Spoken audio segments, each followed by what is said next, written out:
If you were to be asked to name your favorite Unitarian or Universalist theologian, would you be stumped? Could you name even one? We, you seem to have moved away from theology to sociology, politics, ethics, social action, even physics in our churches, mostly abandoning theology to the dustbin of history. What if there were a theologian whose interests embraced all or most of these concerns? Would we think that theology might be a sphere of interest worth exploring?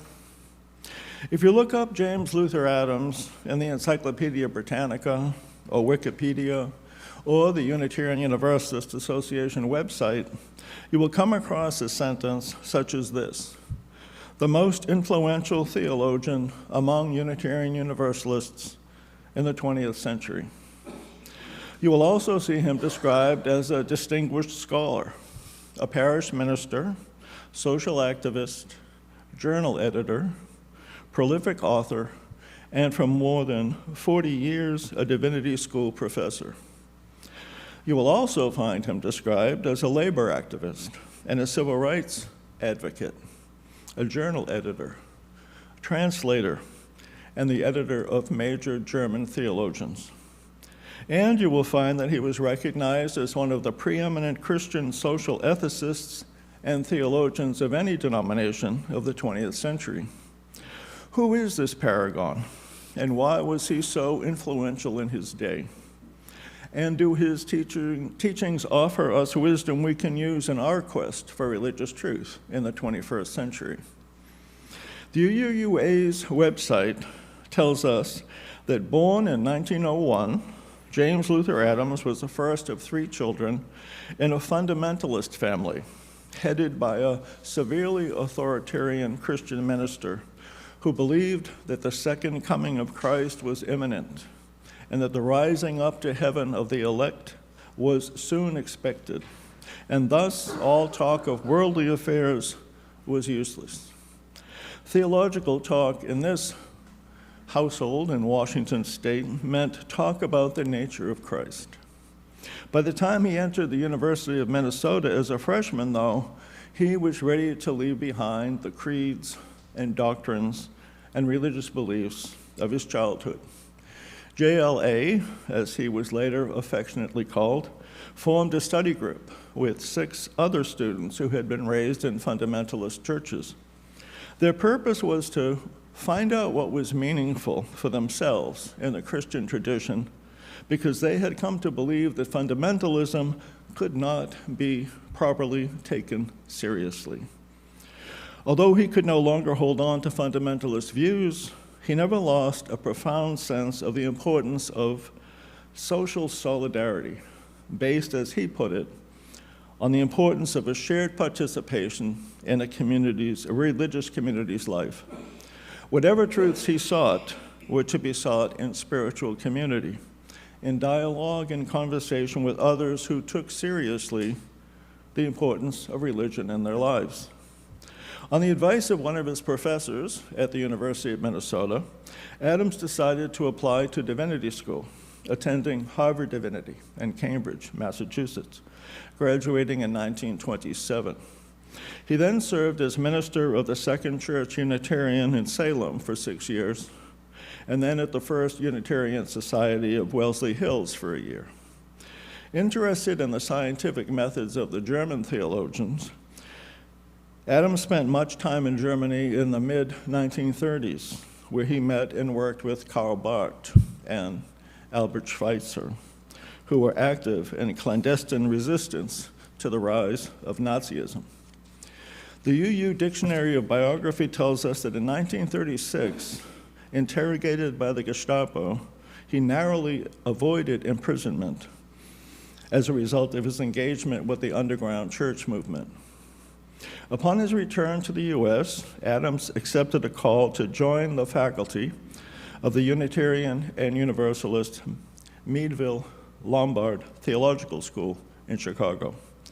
He also taught at the University of Chicago, Harvard Divinity School, and Andover Newton Theological Seminary before returning to Meadville, Lombard to complete his teaching career. He died at his home in Cambridge, Massachusetts in 1994 at the age of 92.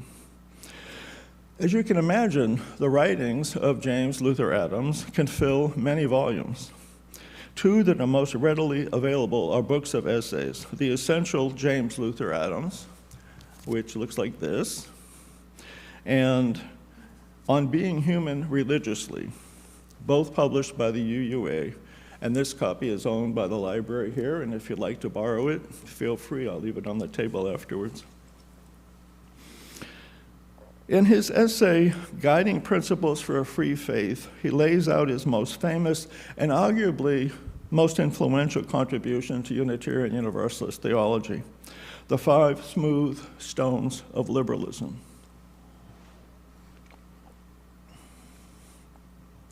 The 5 smooth stones refer to the stones that David chose to bring into battle against the giant Goliath in the book of Samuel in the Hebrew Bible. There are various meanings ascribed to the 5 stones, depending on one's theological perspective. Adams seems to have chosen the term as a concise way to defend the truths of liberalism against the restrictive, limited, and ultimately non-liberating strictures of conservative Christian theology.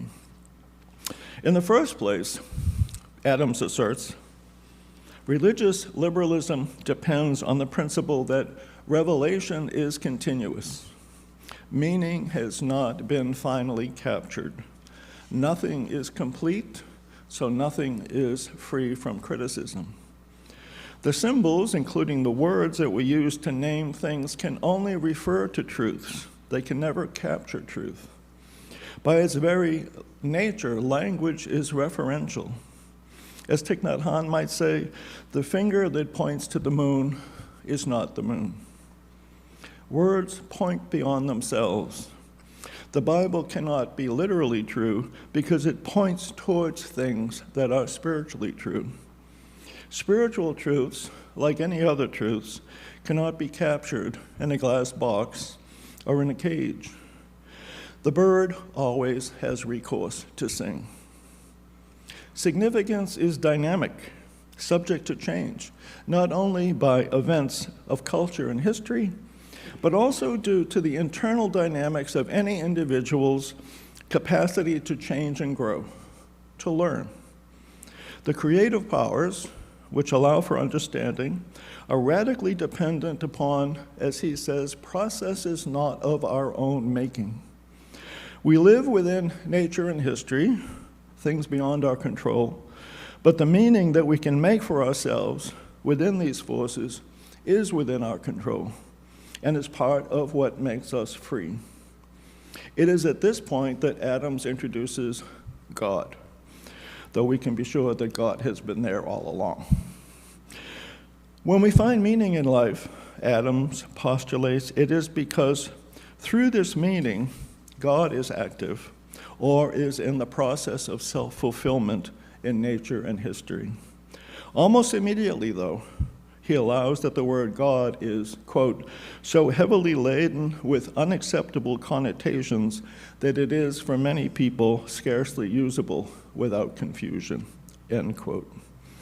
In his understanding, God is that which ultimately concerns humanity, or that in which we should place our confidence.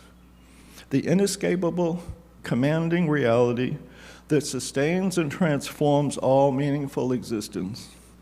It's inescapable because no one can live without somehow coming to terms with it. It is commanding because anything of significance has to happen within it. Every meaning in life is related to and subsumed under this commanding meaning. And this reminds me of the mission statement of a church, that thing under which all other meaningful activity takes place. It is transforming because it invades any mind or heart open to it, luring it on to richer or more relevant achievement, God is the reality that works upon us and through us, and in accord with which we can discern truth and beauty or goodness. We put our faith in a creative reality that is recreative, he says. So, revelation is continuous, happening all the time as we participate in it ourselves. The second major principle of religious liberalism is that all relations between persons ought to rest on mutual free consent, not on coercion. I can only imagine how Adams was influenced in this formulation by his time in Germany, when the Nazi government of Adolf Hitler ruthlessly crushed any and all dissent as it marshaled forces for its coming march across the continent, as the Dictionary of Biography puts it. Certainly this insight, springing as it must from a childhood spent in a restrictive religious tradition, and then his experiences in Germany, show revelation to be ongoing in Adams's life. At the same time, the principle cannot be understood in an absolute way. It makes sense for education to be compulsory, for example. Within the institutional structures we set up for ourselves, we should aim for relations that rely on mutual free consent and not coercion. We should be free to elect those who represent us in a church organization, as well as in a broader political sphere. But if we feel fairly represented, we then don't demand unrestricted personal liberty. We can, of course, but if we do, we're choosing a libertarian, not a liberal form of organization. Adams says that the more profound forms of liberalism begin in the modern world as a protest against ecclesiastical pecking orders. Think of the church hierarchies that range from deacons to priests to bishops to archbishops to cardinals to a pope in some case. If we are all children of God, all persons by nature potentially share in the deepest meaning of existence, he says. No one above anyone else. Respect for the worth and dignity of all persons is true because all are of potentially infinite worth. And we are all responsible for putting into practice those things we believe to hold and create meaning. The principle that our relations should be through mutual free consent means that the only reliable form of investigating into what is true and just is through free inquiry. If there's anything in Unitarian Universalism that approaches the sacrament, the status of a sacrament, I would say that's it, the necessity of free inquiry into the nature of truth. Adams says that if some people wish infallible guidance in religion, they are not going to find it in liberal religion. The point that this leads to may be off course for our present subject, but it's significant to understand why we liberals have such difficulties with members of the more religious conservative traditions. We are told that the mortal sin of the liberal, this is Adams speaking, is the unwillingness to submit to divine authority, and that this unwillingness grows out of intellectual pride. Adams's answer to this charge is the most pretentious pride of all is that of those who think themselves capable of recognizing infallibility, for they themselves must claim to be infallible in order to identify the infallible. Liberal religion is an active religion. Adams asserts as his third smooth stone that religious liberalism affirms the moral obligation to direct one's effort towards the establishment of a just and loving community. If we devote ourselves exclusively to ritual, or to what the Nazis called blood and soil, or to self-serving piety even, we stagnate. We don't grow. The Spirit of God is not active within us. We cease to create. Approaching each other with respect, offering to help, volunteering to do such small but significant things as being a greeter on a Sunday morning, hosting coffee hour hospitality, offering a song circle, organizing a yard sale, hosting a night of games. We are helping to create a loving community. Will it be a just community? That depends upon how we treat each other when we gather. Some folks will need more help than others. Some will assert a need for more independence. A loving community respects both choices. A just community responds to the needs as they become apparent. Adams's vision of a moral obligation to create a loving and just community goes beyond our life within the walls of the church. On Friday morning, church members and others in the community were presented with a chance to advocate for a loving and just community when a call was issued to provide visible support for children in this town who identify as transgender or intersex, or who simply have questions about their sexual identity. And this was in response to the absolutist claim that there are only two sexes displayed on a T-shirt at a local public school, and a demonstration by parents supporting that declaration after the child wearing the T-shirt was disciplined for a dress code violation. In these cases, there is always a decision to be made, I think.